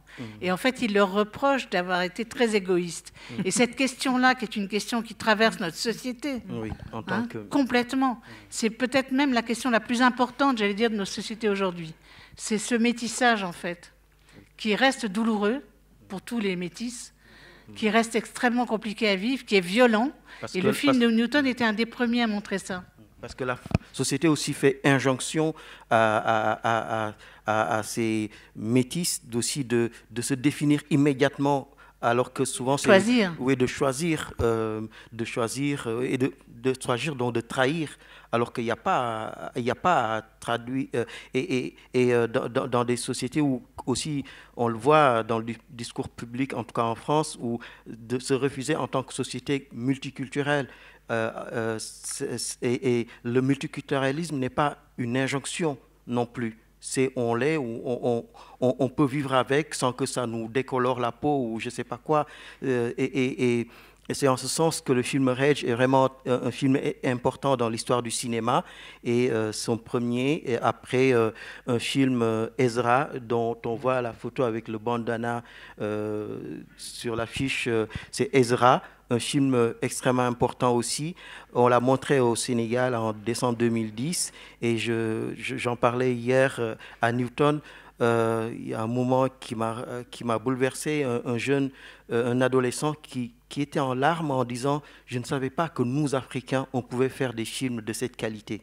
Des films de cette dramaturgie et il s'identifiait parce que pour lui c'est des films américains, etc., européens, et là il découvre chez lui au Sénégal, sur une falaise qui donne sur la mer, ce film avec un enfant où Newton aussi, avec beaucoup d'intelligence, réinterroge son propre passé de sa famille à travers... C'est l'histoire d'enfants soldats dans toute l'Afrique, mais ça rappelle aussi évidemment la guerre du Biafra et toutes les guerres qui ont eu lieu en Afrique. Film et Talon d'Or au FESPACO, pour revenir au début de notre conversation. Et ce film est passé, moi je l'ai vu à la télévision, il est passé sur Arte à la sortie, parce que c'est une coproduction à sa sortie, oui. Et donc c'est aussi, c'est un peu comme ce qu'on appelle en histoire du cinéma, le cinéma des appartements, avec comment je me suis disputé ma vie sexuelle, les films de Arnaud Desplechin qui se passaient beaucoup dans les appartements, qui ont été aussi soutenus par Arte. Mais du point de vue de la législation du cinéma, la loi du cinéma, un film produit par une chaîne de télévision doit pas aller en salle, il doit d'abord passer Et donc pendant un moment, le CNC, le Centre national du cinéma, a fermé les yeux et ça a profité à un vrai mouvement, une vraie génération de cinéastes en France et aussi à l'international. Et maintenant, il sert un peu plus la vis, mais la combine, c'est de le mettre à 2h du matin. C'est pourquoi que certains d'entre vous ne voient pas ces films. Et je me rappelle, au lieu d'aller danser le zouk, parce que les autres camarades étudiants me disaient, mais pourquoi tu ne viens pas en boîte, tu vas essayer de voir un film qui passe tard. Mais pour moi, c'était le seul moment où je pouvais le voir, et heureusement. Mais bon, c'est aussi des contraintes législatives, et c'est ce film donc, produit par Arte, qui a après fait sa carrière, qui a eu aussi plusieurs grands prix, notamment au FESPACO, qu'on appelle l'étalon d'or de Yenenga. Voilà. Thanks for the feeling. Pour la promotion. I don't recognize myself in all this story. But je ne me reconnais pas dans tout ce que vous dites. Merci. But just to move quickly, so eventually when I couldn't see a reference or anything, there was then Channel 4 television introduced something called Cinema from Three Continents. That was the first time I saw Sam Ben. That was the first time I saw Jibril stuff. That was the first time I started to see other films from the Maghreb. That was when I saw Brahim's film, and suddenly it was a whole new world. But these guys were working from France. I was in England, and there was a hunger to make this connection. Et en fait, j'ai oublié de dire qu'en Angleterre, il y avait Channel 4. Et Channel 4, c'est là que j'ai vu les premiers... For a moment. 2 years, 3 years. Pendant 2 ans. C'est là que j'ai vu les films de Sam Ben Ousmane, c'est là que j'ai vu le film de Djibril Diop, c'est là que j'ai vu le film de Brahim Saki qui est passé ici. C'est là que j'ai vu tous ces films. Ça a été que pendant 2 ans. Mais il y a eu cette ouverture. And so it gave me the courage to say, look, make your film. Because I tried to find money from the British Film Institute, from the British Screen, I always got the same thing. Newton, we like what you write, but you have to write for a British audience. And we know what that means. Et c'est là que je me suis décidée à faire mes films moi-même, parce que chaque fois que j'essayais d'avoir des financements avec l'Angleterre, oui, Newton, on aime tes films, mais il faut que tu te débrouilles pour faire quelque chose qui soit pour un public britannique. And every time I wrote something, it was like, yeah, but you know. Et chaque fois que j'écrivais quelque chose, et oui, mais quand même, en fait, pas tout à fait ça. And so I just stopped and I said, look, sell your house, sell your car, sell everything you have, put some money together and make a film. And that's what I did. Voilà. Et là, je me suis dit, bon, allez, je ne peux pas continuer comme ça. J'ai vendu ma maison, j'ai vendu ma voiture, j'ai vendu tout ce que j'avais. Et avec ça, j'ai fait mon film. I then started with On the Edge. Then On the Edge made me the connection with Francophone Africa. No. Et voilà. Et j'ai fait, c'est là que j'ai fait, c'est dans les marges, c'est ça? Voilà ce premier film, et c'est à partir de là que j'ai continué et travaillé avec elle, c'est ça? Oui. I found my family. I found the family that I found somewhere where I could say the things I wanted to say, and it wasn't questioned. My legitimacy, my sense of self, my sense of people that look like me, people that act like me, is legitimate and can be. You know, I don't have to justify anything to anyone. Et c'est là que j'ai trouvé tous ces amis, c'est là que je me suis sentie vraiment légitime. Je trouvais des gens qui correspondaient à ce que je faisais, ce que je voulais. C'était comme une famille et je n'avais aucun problème de légitimité ici. Voilà.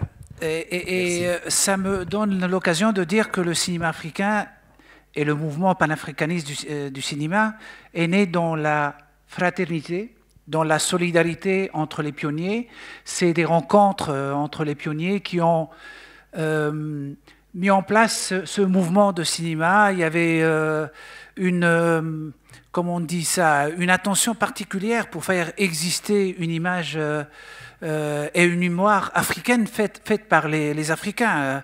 La rencontre entre Sembène Ousmane et Tahar Shria dans un festival de Cannes a été décisif pour la création en 1966 des JCC, après du FESPACO. Il y a eu aussi une expérience que tout le monde a oubliée, c'est le symposium de Somalie, là, de Mogadiscio, qui était une autre expérience pour créer un autre festival dans une autre zone de l'Afrique. Et je pense que cette liaison fraternelle très forte entre ces pionniers, je répète toujours, Tahar Shria, Sembène Ousmane, Mustapha Alassane, qui était le pionnier, le premier cinéaste d'un pays, un des plus pauvres au monde, à faire de l'animation aussi, qui était un personnage extraordinaire, Timothée Bassori en Côte d'Ivoire, le personnage très important qui était le représentant de l'ANC, Léonel Ngakan, qui faisait partie de ce groupe, a fait que ce mouvement a pris force et a incité beaucoup de cinéastes comme Idrissa Ouedraogo, Gaston Caboret à faire du cinéma. Et je pense qu'il y a beaucoup de difficultés pour faire le cinéma. En même temps, il n'y a plus la pellicule, les problèmes de pellicule, etc. Il y a le numérique qui a facilité un peu le cinéma, mais il n'y a pas de considération pour la première génération. Les nouvelles générations disent et pensent inventer le tout, le nouveau cinéma africain, inventé du cinéma africain, ils ne reconnaissent pas ce qui a été fait par les pionniers. C'est pour ça que j'ai pris cette initiative de faire les 2 films. Je pense à la situation de Ola Balogun, qui est rentré dans son pays après des années d'exil au Bénin, qui est maintenant au Nigeria, mais qui n'est pas pris en considération par la nouvelle génération. Ils pensent que ce n'était pas du cinéma, que ce n'était pas un cinéaste, et que tout ce que Ola Balogun et les autres cinéastes du Nigeria ont fait, ce n'est pas du cinéma. Et Ola Balogun a été un des premiers à faire une comédie musicale qui s'appelait Ajani Ogun et qui était une merveille. Donc c'est un grand cinéaste qui a inventé la comédie yoruba, qui venait de l'histoire des Yoruba, hein, du théâtre yoruba, etc. Donc un vrai mouvement cinématographique qui a été tué en fait par Nollywood et les jeunes, comme tu dis, qui faisaient de la télé. En fait, c'est des séries télé. Quand on dit telenovelas, c'est ces feuilletons latino-américains qui ont envahi à un moment donné, et les écrans français d'ailleurs aussi, et les écrans africains. Donc il y a cette violence en fait de cette représentation d'aujourd'hui. Et les réseaux sociaux, c'est encore pire, c'est encore un autre truc qui débarque là et qui est une violence folle contre le cinéma, quelque part. Parce que si on peut faire un film avec un téléphone portable et le diffuser en direct sur les réseaux sociaux, on n'est plus dans le même monde, on n'est plus dans c'est pas la même représentation. Donc c'est ça aussi le problème pour des cinéastes comme eux, c'est comment se redéfinir aujourd'hui. C'est pour ça que Newton posait la question dans One Man Show. Qu'est-ce que c'est le cinéma aussi aujourd'hui? Comment est-ce qu'on redéfinit finalement, après tout ce qu'on a raconté, les étapes diverses, les violences faites aux cinéastes, les difficultés financières, etc., etc. Et aujourd'hui, cette nouvelle donne qui fait qu'on est de nouveau dans un challenge. Comment on est cinéaste aujourd'hui? Qu'est-ce que c'est être cinéaste aujourd'hui? Comment on fait? Ça, c'est une question que vous vous posez tous les deux. Est-ce que, je ne sais pas si vous avez des réponses, mais j'aimerais bien entendre l'état de votre réflexion là-dessus. Toi aussi, d'ailleurs. Moi, j'ai même pas un embryon de réponse. Je pense que c'est un endroit de résistance au quotidien. Enfin, je sais pas comment dire,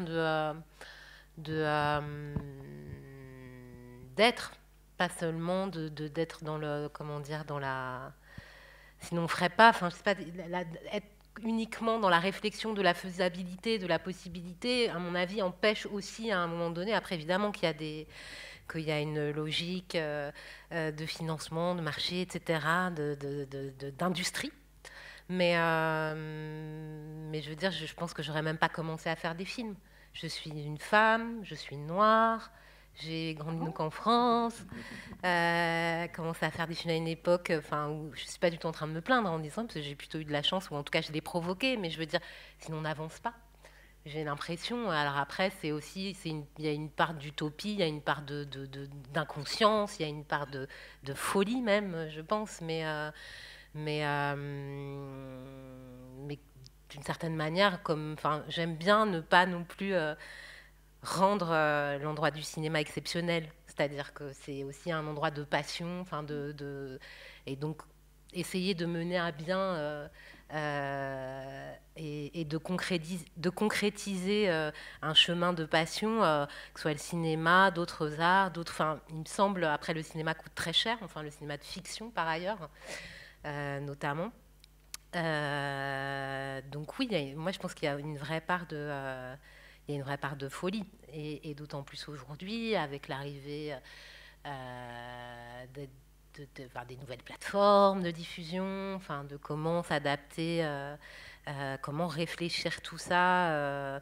Mais moi, je dirais, je vais laisser Newton répondre, mais c'est vrai que moi, je pense que, évidemment, je m'informe, j'ai conscience, d'une certaine manière, je milite, etc. Mais c'est quelque chose de très paralysant. Et puis j'ai l'impression que depuis que j'ai commencé à faire du cinéma, c'est la crise, de toute façon. Donc, quand je disais, voilà, j'aurais pu ne même jamais commencer. La crise, j'ai toujours entendu, j'ai commencé à mon premier film, tourné en 99, c'était déjà la crise. Mais alors après, malheureusement, c'est une crise sans fond. Il n'y a pas de fond, quoi. Et j'ai l'impression que, voilà, on sombre toujours un peu plus. Là, on sort d'une année de pandémie, etc. Donc ça aussi, je veux dire, on n'a pas encore en main les conséquences réelles que va avoir cette année qui vient de s'écouler sur les industries du cinéma au sens large, mais je pense que ça va être assez terrible. Donc, il y a encore un moment de réinvention totale. Oui, quelque part. Je pense que, et puis on l'est de manière assez perpétuelle finalement. Enfin, c'est un outil. Et moi, je crois beaucoup. Tu disais Mohamed, les pionniers, les gens ne connaissent pas ou ne reconnaissent pas. Catherine, tu disais, ne savent plus qui est Sam Ben, etc. Il y a aussi un endroit de, moi, je trouve extrêmement fondamental. En tous les cas, pour moi, faire du cinéma, c'est voir du cinéma. C'est l'école. Enfin, c'est l'apprentissage, il me semble, le plus juste, le plus fort. On peut faire toutes les écoles qu'on veut, le cinéma, il me semble, mais ça me paraît tellement évident. Et pourtant, aujourd'hui, j'enseigne aussi et je me rends compte que c'est absolument pas partagé. Que j'ai énormément d'étudiants face à moi qui sont dans le faire, mais pas dans le voir, le connaître. Et c'est pas nécessairement dégouliner de références en permanence, mais c'est juste quand on fait un métier. Et un métier comme celui-ci, d'image, justement, des métiers qui ont une histoire, mais comme quand on est artisan. Enfin, je veux dire, il y a des gens qui ont été artisans avant nous, et donc on apprend une technique, on apprend un métier, et c'est vachement, enfin, totalement indispensable pour moi de se nourrir de ça. Et donc, quand je dis une réinvention perpétuelle, c'est-à-dire au quotidien, ce qui, moi, m'anime, là, tu disais le cinéma aujourd'hui, ben, c'est encore de voir voilà, nos films, d'être là, de partager des moments de cinéma, et de me nourrir de films aussi bien d'aujourd'hui qu'anciens, de retourner voir du patrimoine, etc. Mais de constamment nourrir cette bête quoi, d'images, de sons, de films. Et la chance qu'on a aussi, nous, avec Newton, on se le rappelait encore hier, on s'est rencontrés en 2000-2001, on ne sait plus très bien l'année, mais dans un festival à Milan où il présentait Rage, où je présentais mon premier court-métrage. Et ça aussi, c'est un socle extrêmement important, moi, qui me nourrit, c'est-à-dire de nos rencontres. Je pense que si on ne s'était pas croisés dans ce festival, je n'aurais pas nécessairement pu voir Rage autrement, enfin, en tous les cas, dans cette période. Et c'est ça aussi qui est bouleversant. Je veux dire, de moi, de mon histoire de cinéma, elle est jalonnée de toutes les époques depuis que j'ai commencé à faire des films, de rencontres. Et c'est aussi en rencontrant Newton que j'ai vu son film, que j'ai eu envie de voir ses autres films après, etc. Et c'est comme ça qu'on construit aussi son histoire de cinéma, en ayant de la curiosité, quoi. Vraiment, je pense que c'est de la curiosité. Facile encore pour moi de le dire depuis ce côté-ci du monde. Il faut aussi avoir cet accès. Encore une fois, il y a un réel problème de diffusion, d'accès aux salles. Pour certains pays, on parlait de 54 pays, je ne vais pas faire de généralité. Il y a des pays où les salles sont très actives, en tout cas plus que dans certains autres pays. Enfin, je veux dire, on parlait du Sénégal. Tiens, nous, là, les salles reprennent plutôt des grands groupes. On construit des complexes, Pathé, Canal Olympia, etc., mais dont les places sont extrêmement chères. Donc, évidemment, ce n'est pas un cinéma accessible à tous, pas nécessairement pas un cinéma populaire. Qui va dans les instituts français voir des films? Eh ben, plutôt majoritairement des expatriés, il faut quand même le dire aussi. Donc, en tous les cas, vraiment pour le Sénégal, que je connais le mieux, c'est assez, ça concerne un public très restreint. Donc l'accès après les plateformes, la télé, qu'est-ce qu'on propose de voir sur ces chaînes, etc. Il y a une problématique linguistique aussi, dont on ne parle pas assez et qui fracture ce continent de manière dramatique. Parce que voir des films anglophones, lusophones, arabophones, ça demande du sous-titrage, ça demande, enfin voilà, des moyens de faire circuler ces films. Du coup, on reste très compartimenté. On disait ça, je disais ça, on en parlait hier, Mohamed. Moi, ça me choque encore extrêmement violemment quand on dit, déjà l'Afrique, qui serait presque un pays. On est encore en train de dire, il m'arrive encore de croiser des gens qui me demandent si je parle africain, mais vraiment, on est en 2021. Et après, sur la pluralité des cinémas de ce continent, qui est immense, mais qui ne nous arrive pas, parce que mais même... Il y a de conservation, où est-ce qu'ils sont les films? De conservation, mais aussi de diffusion, mais même sur le continent entre lui, on est très fracturé, tu le disais aussi, le Maghreb, l'Afrique subsaharienne, les anglophones, l'Afrique de l'Est, tout ça n'a quand même rien à voir. L'Égypte, proche du Moyen-Orient, etc. On est quand même dans des dynamiques très différentes, et ces dynamiques ne cohabitent déjà pas très bien entre elles. Donc après, dans une circulation et une connaissance comme ça de ces cinémas, c'est très compliqué. En ça, je disais, voilà, c'est peut-être qu'il est aussi important de dire qu'il n'y a pas cet accès possible quand tu dis les gens ne veulent pas connaître leurs pionniers, etc. Alors oui, à l'ère d'Internet, on peut trouver des films, on peut trouver des fichiers, etc. Ces films-là ne passent pas dans les pays d'Afrique. Ça passe en Europe, par contre. Mais ouais, dans les festivals, ça se cantonne à... Ola Balogun est flagrante, là. Il est refusé... Ola Balogun est refusé par les cinéastes de maintenant. Ils le boycottent. Mais ils ne le connaissent pas, surtout. Well, no, he's just basically not interested because he also, like I think we're with Ola Balogun, it's not cinema. You cannot support something. You cannot support something that belittles what you do because you belittle yourself. You belittle yourself by no. Vous ne pouvez pas soutenir quelque chose que vous n'estimez pas parce que vous vous sous-estimez vous-même. So I think that's what you're about Ola Balogun. À propos de Ola Balogun, justement, qui n'est pas reconnu. But I say this, and there's a new generation of filmmakers in Nigeria, young, in their early 30s, and they're more studied, they're more broad-minded. And Tiana was saying I was curating a film festival. I was, for 3 years, 3 editions.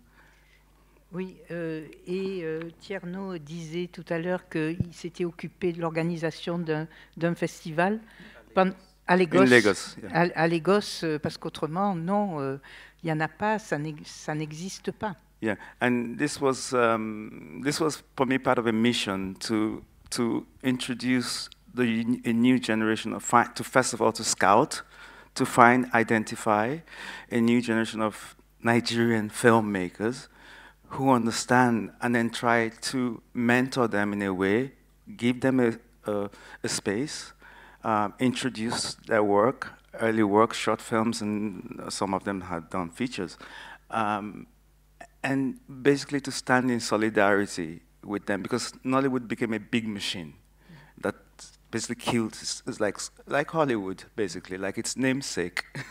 It tries to kill everything around it. Et ce que je fais là-bas, pour moi, c'est une véritable mission pour essayer de faire une sorte de creuset qui pourrait permettre à des cinéastes potentiels de trouver leur place de manière à construire un véritable cinéma qui n'existe pas à cause de, justement, Nollywood, qui n'est pas du cinéma. Which has the sort of predatory and dominative, oppressive traits of Hollywood. It's taken over the whole scene and tries destroying around it. Oui. Et ce cinéma détruit tout autour. C'est comme Hollywood qui a détruit beaucoup d'autres cinémas. Et là, il est partout, il est sournois et on n'arrive pas à s'en débarrasser. But I'm hopeful there's I tell you, there's a new generation of Nigerian filmmakers that are really incredible, doing incredible stuff. And I'm happy. You know, there's a continuum and I'm happy.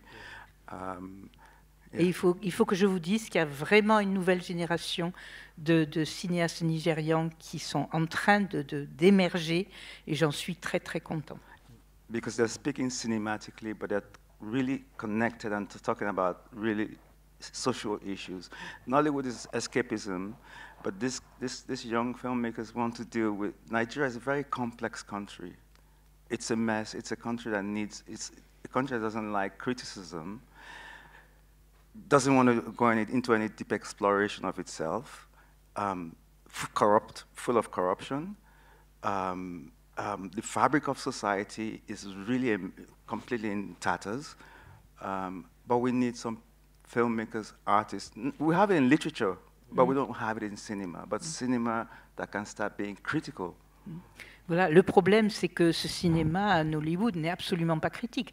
C'est une manière, c'est une sorte d'échappatoire, et c'est pas une littérature, un cinéma qui est censé faire rêver ou sortir de cette réalité du Nigeria, qui est très très difficile. Le Nigeria, c'est la pagaille, c'est a mess, c'est la corruption, et donc ces cinéastes qui sont en train d'émerger ont un regard critique, et c'est à travers leur cinéma qu'on va pouvoir apporter cet élément qui n'existe absolument pas dans ce cinéma qu'on nous sert à toutes les sauces, en fait. Et d'ailleurs, pour compléter, ces cinéastes critiques critiquent Nollywood aussi, comme Femi Odugbemi, qui est aussi directeur de festival de IREP, I Represent. Ça veut dire que je me représente, parce que le cinéma colonial, ou même ce cinéma de Nollywood, a fabriqué un objet, et l'idée c'est de se constituer en sujet, de dire moi je suis comme ça, pas de manière beau ou unilatérale, mais de montrer toute la complexité de la société. Quand Femi Odugbemi va à Makoko, le village sur Piloti, aux portes de Lagos, et des gens pataugent dans l'eau, sans école, etc., pas de conditions d'institution, d'école. Et donc c'est aussi le cinéma, comme le disait aussi Saint-Ben Ousmane et d'autres, c'est de dire aussi, de mettre le doigt là où ça fait mal. C'est pas de dire aux Africains vous êtes les plus beaux, c'est de dire aussi il y a des choses qui ne vont pas dans notre société, comme Abba Makama aussi, ou Kenneth Gyang, mais c'est aussi des cinéastes qui ont étudié, qui ont fait un parcours et qui n'ont pas fait un atelier Africadoc de 2 semaines et puis qui se bombardent de cinéastes, qui se remettent en cause, qui ont une culture du cinéma, ou aussi autre chose il y a cette diaspora qu'on appelle les Afro-Pays, les Africains européens, mais aussi à l'intérieur du continent, il y a de la diaspora aussi, comme Akin Omotozo, Man on Ground, qui est de père sud-africain, de père nigérian, qui montre aussi la xénophobie qui existe en Afrique du Sud contre les Nigérians, contre les Mozambicains. C'est aussi de dire qu'il y a du lait dans notre société, dans les sociétés africaines. Et c'est aussi ce que montrent aussi les films des 3 cinéastes qui sont là aussi, quand par exemple dans Des étoiles, l'hypocrisie de la société, l'hypocrisie de l'institution du mariage, qui peut aussi être hypocrite, avec le personnage joué par Mariam Dembali, quand elle vient à Turin et qui s'acoquine, elle ne trouve pas son mari, qui est parti aux États-Unis, à New York, sans le dire à personne, et finalement elle est dans une solitude, elle rencontre un Ukrainien, et aussi c'est des rencontres improbables, une Sénégalaise et une Ukrainienne, un Ukrainien qui se rencontrent en Italie, oui, pourquoi pas. C'est aussi ça, c'est force de ces cinémas-là, et aussi quand dans Ezra, aussi Newton interroge la violence, comment les armées institutionnelles ou rebelles utilisent les enfants, brisent leur destin, en font des monstres, et malgré tout, quand Nicolas Sarkozy disait des djihadistes ce sont des monstres, or dire d'un être humain c'est des monstres, c'est de priver la société que cet individu qui est un être humain, de rendre des comptes. Et c'est pour ça, quand il filme la commission Vérité et Réconciliation, c'est aussi ça, c'est de dire, ils ont fait des erreurs, des actes monstrueux, ça reste des êtres humains, comme le disait Bruno Bettelheim, qui est un des premiers internés dans les camps nazis dans les années, le psychiatre autrichien, il dit non, le processus de ce qu'ils appellent l'affaissement, la tentative d'affaissement d'humanité ne doit pas être accepté par celui qui est censé en être victime. Il doit lui aussi réclamer sa propre humanité face à celui qui veut juste avoir une figure de monstre, et aussi rappeler à l'autre que c'est un être humain. Et donc réinstaurer un rapport humain. Et donc c'est dans ces films-là, ou dans son dernier film, One Man Show, avec Émile Abesolombo, acteur camerounais, c'est aussi un homme dans la cinquantaine qui fait face à une possibilité de cancer et qui s'interroge sur sa propre destinée, son propre vécu aussi. Voilà, ce cinéma aussi sert à ça. Alors, évidemment, on n'a pas dit le quart ni la moitié du 10e de ce qu'on aurait pu vous raconter. En plus, on ne vous a pas laissé d'espace pour parler pour l'instant, mais Franck Les Franck me disent qu'il va falloir arrêter, sauf si vous avez vraiment une question. Des questions, voilà. des remarques, des Mais ce qui est important aussi de comprendre, c'est pourquoi les cinémathèques sont importantes, en fait. Parce que depuis tout à l'heure, ce qu'on dit, c'est ça. C'est la mémoire, en fait, la mémoire du cinéma. Si Newton n'avait pas vu les films, pas seulement de ses aînés, mais des autres cinéastes du monde, quelque part, il n'aurait jamais fait de cinéma, finalement. Si Diana n'avait pas non plus rencontré Jacques Demy, quelque part, et le cinéma américain, elle n'aurait jamais fait de film. Donc l'importance aussi de conserver les films, de pouvoir les voir quelque part. Et c'est là où le rôle d'une cinémathèque est capital. Et c'est pour ça qu'on est très content, en fait, d'être ici, à la Cinémathèque de Toulouse, qui a quand même un rôle très particulier aussi, et qui est en train d'ailleurs de créer un fonds de cinéma africain qui commence à se développer, en dehors de ce qui est fait d'habitude, et ce qui était fait par Borde, parce que ce n'était pas tout à fait ce domaine-là, hein, qui était au départ impliqué dans cette cinémathèque. Mais c'est ça qui est important. Et ici, on a cette grande chance en Europe, en Tunisie un peu aussi, parce que la cinémathèque vient de se créer, mais enfin bon, c'est compliqué, d'avoir des cinémathèques qui fonctionnent et qui permettent aux étudiants, aux jeunes, aux tout-petits, d'aller voir des films du monde entier, en fait. Et c'est comme ça qu'on grandit, c'est comme ça qu'on a tous grandi, en voyant les films des autres, et nos films aussi. Et de ce partage, en fait, qu'on a ce soir devant vous, ces histoires de vie, en fait, qui vous ont été racontées par Newton et Diana, c'est des histoires qui ne seraient pas connu si on n'avait pas tout ce patrimoine aussi qui est quelque part conservé, gardé grâce au Franck, là en l'occurrence, au Franck au pluriel. Et voilà. Puis aussi, il y a le travail de la Cinémathèque de Bologne, avec aussi un apport comme celui de Martin Scorsese, qui a, avec sa fondation, qui a choisi des films africains importants et qui les restaure et qui les remet dans le circuit. C'est aussi des films importants, même la Cinémathèque tunisienne aussi, qui vient de naître aussi, qui est dans cette logique de protéger et de diffuser le patrimoine. Martin Scorsese, il a signé la préface du dernier livre qu'on a publié une fois en version italienne et à Paris, aux éditions L'Harmattan, avec d'autres, Simona Ciela et Cinzia Quadrati et Alessandra Speciale. Djibril Diop, tu veux dire? Comment? Sur Djibril Diop. Oui, sur Djibril Diop Mambéty.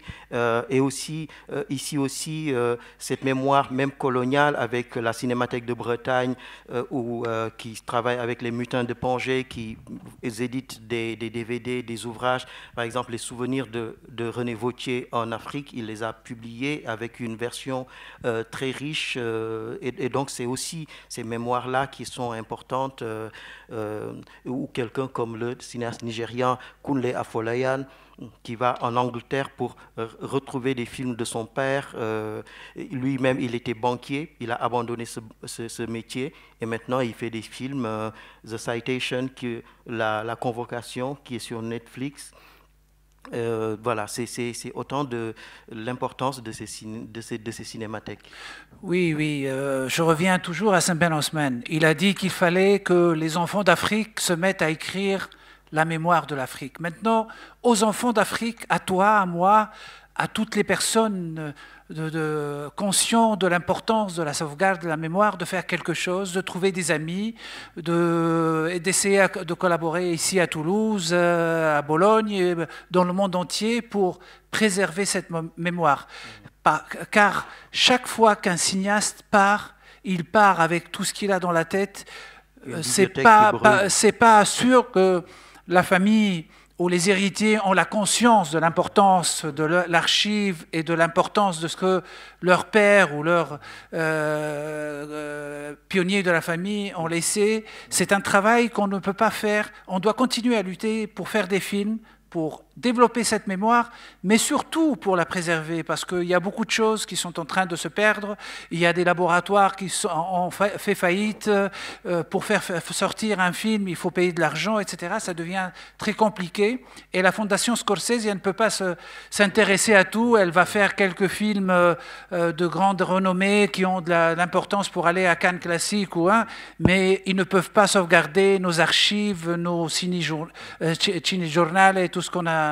Et c'est très important qu'on prenne conscience de faire quelque chose avec tout seul ou avec les amis de la rive nord de la Méditerranée pour faire quelque chose pour préserver 50 ans de cinéma. Qui dit 50 ans de festival de cinéma de Carthage de Ouagadougou, dit 50 ans de production. Il faut trouver des solutions et c'est très difficile parce que ça coûte cher aussi de préserver. Je voulais juste dire deux choses. Pardon, dernière, vraiment, il y a aussi quelques rares exceptions comme Stéphane Vieira, le fils de Paulin Vieira, né béninois, dont le père était directeur des actualités cinématographiques de l'Ouest, de l'Afrique de l'Ouest, basé à Dakar, et qui, lui, protège et diffuse son œuvre en Europe et aux États-Unis. Autre chose aussi, on parlait des réseaux sociaux, ce n'est pas forcément contre le cinéma. Moi, j'ai rencontré Désiré Kayukopo, qui est une réalisatrice namibienne. Je lui ai dit, tu t'es formé où? Il m'a dit,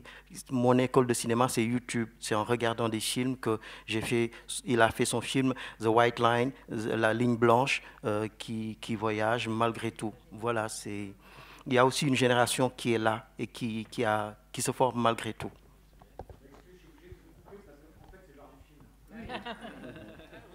La priorité au film, bien sûr. C'est ton film, Diana? Merci.